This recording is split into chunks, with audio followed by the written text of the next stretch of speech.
Carlos Lehder. The name echoed through the jungles of Colombia, a whisper of wealth, a promise of power, but also a threat. His name was spoken in hushed tones, a legend in the making. Lehder was not just a man, he was a force of nature, a storm that swept through the criminal underworld, leaving chaos in his wake. Like a hurricane, he left a trail of destruction. His influence was felt far and wide, from the streets of Colombia to the bustling cities of the United States. Money, drugs, violence, these were the pillars of his empire, built on the backs of countless victims and fueled by an insatiable hunger for power. His story is not for the faint of heart.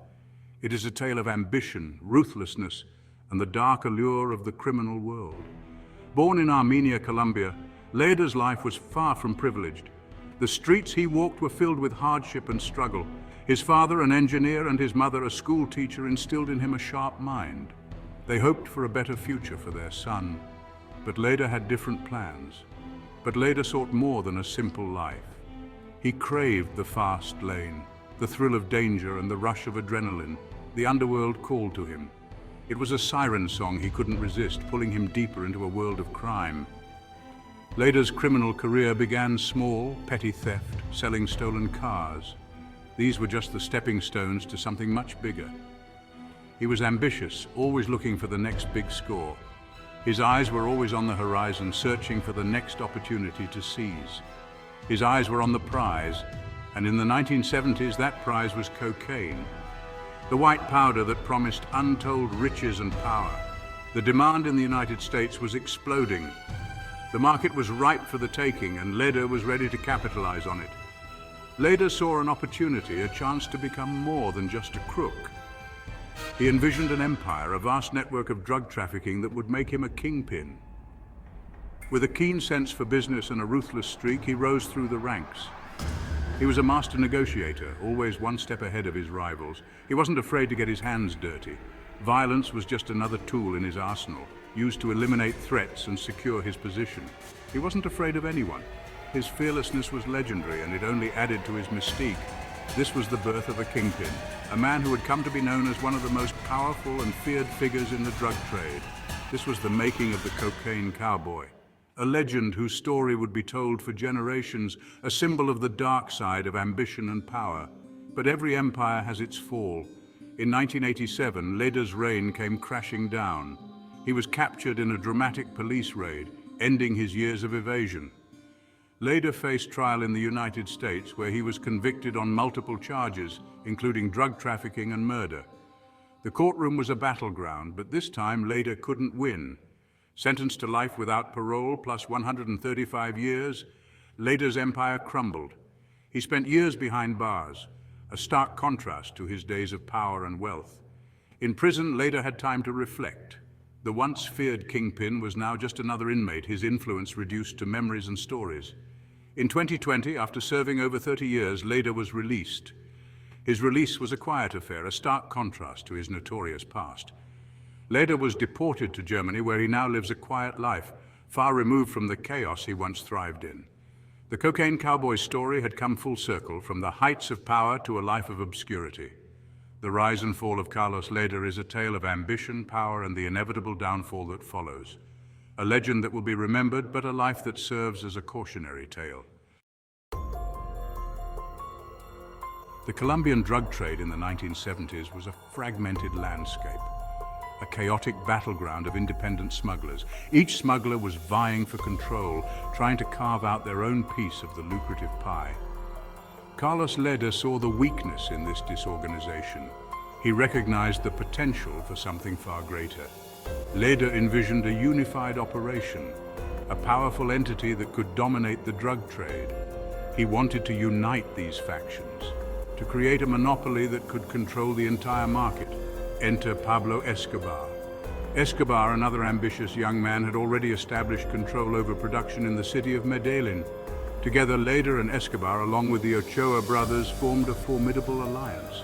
They called themselves the Medellín Cartel. This was a game changer in the world of narcotics. With Lehder's strategic mind and Escobar's ruthless ambition, the cartel revolutionized the cocaine trade. They established intricate smuggling routes, bribed officials at every level, and built a network that stretched from the coca fields of Colombia to the bustling streets of Miami. Their reach was vast, their power undeniable, and their influence spread like wildfire. The cartel's influence seeped into every corner of Colombian society, affecting business, politics, and everyday life. Politicians, judges, police officers all fell under their sway, corrupted by the cartel's immense wealth. Money talked, and the cartel spoke in billions, living a life of unimaginable luxury and excess. Lehder, once a small-time crook, had transformed into a major player on the world stage, a testament to the cartel's unprecedented power and reach. Lehder's ambition knew no bounds. He was a man driven by an insatiable desire for power and wealth. He sought to create his own haven, a paradise built on cocaine dollars, where he could reign supreme without interference. He found it in a small group of islands in the Bahamas, Norman's Cay. This secluded location was perfect for his grand plans. It became his personal kingdom, a place where his word was law and his influence was absolute. He transformed the island into a smuggler's paradise, a hub for his illicit operations. Airstrips were built to accommodate planes laden with cocaine, ensuring a steady flow of drugs and money.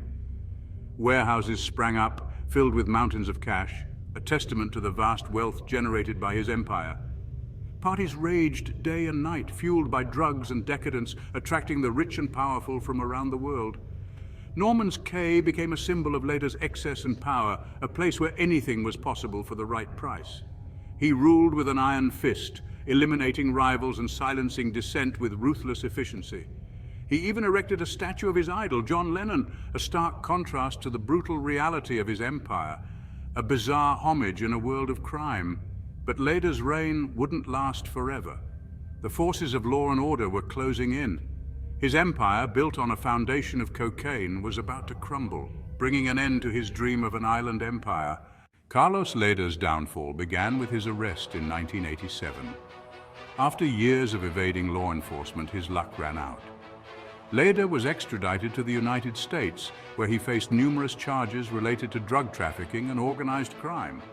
In 1988, he was convicted and sentenced to life in prison without parole, plus an additional 135 years.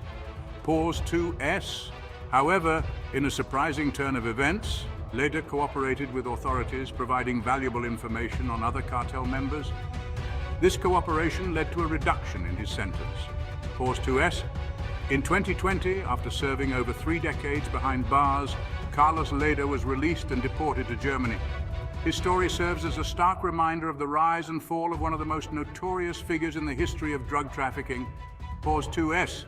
Lehder's journey from a small-time hustler to the ruler of Norman's Cay and finally to a prisoner encapsulates the volatile nature of the drug trade.